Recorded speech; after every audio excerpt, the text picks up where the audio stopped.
نبی علیہ السلام موږ خلق ولیدو او داسې خلق ولیدو چې غټي غټي شونډې دي لکه د اوښان عمره. داسې انسانان دي غټي غټي شونډې دي، د اوښان عمره غټي غټي شونډې دي، او دوی په داسې عذاب کې مبتلا دي چې یو شونډې غټي دي او بل داسې ده چې خوله داسې په بره باندې وازه کې او غټه غټه راشي د دوی په دې خوله کې ولګي او دا غټه دي نه کته وځي. نبی علیہ السلام موږ داسې خلق ولیدو شونډې غټې غټې دي او خوله په بره وازي غټه غټه راځي په خوله کې لګي او هغه ترې نه لاندې وځي. نبی علیہ السلام ما جبریل امین نه تپوس وکړ چې یا جبریل من هؤلاء، اے جبریل امین علیہ السلام دا خلق څوک دی چې په داسې عذاب کې مبتلا دی، شونډې غټې غټې دي او د برې نه ګټه راځي او لاندې دي نه وځي او چې بیا دغه ترې نه لاندې وځي بیا غټه غټه راځي په خوله یې لګي او لاندې وځي. ما تپوس وکړ چې یا جبریل دا خلق څوک دی چې داسې عذاب کې مبتلا دی؟ جبریل امین علیہ السلام ما ته جواب کې وایي هؤلاء من امتک یاکلون اموال الیتام ظلما.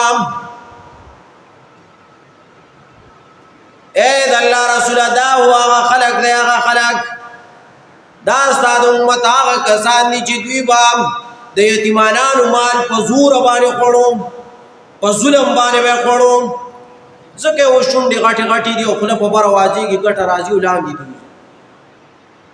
دا ستا د امت هغه خلق دی چې دوی به د یتیم مال په زور او په ظلم باندې خوړو، په زیاتي باندې به خوړو.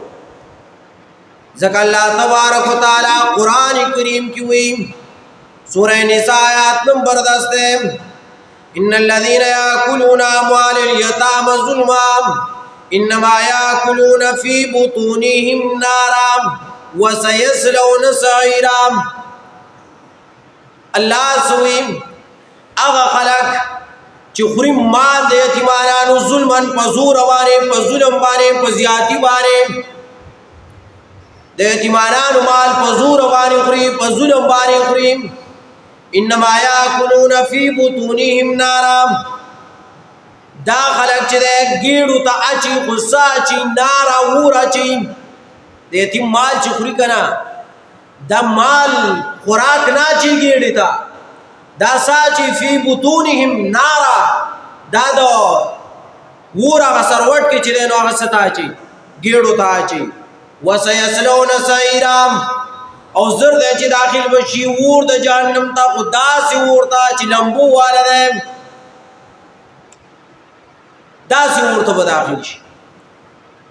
جبریل امین علیہ السلام نبی علیہ السلام توی دا هغه خلق دی ستا د امت دا هغه کسان دي چې دوی به د یتیمانانو مال په ظلم او په زور باندې خوړو. نو ځکه اوس دا شونډې غټې غټې دي او خوله یې په بره باندې وازېږي او ګټه د برې نه راځي او په خوله کې لګي هغه ترې لاندې وځي. د خلکو به د یتیمانانو مال خوړو.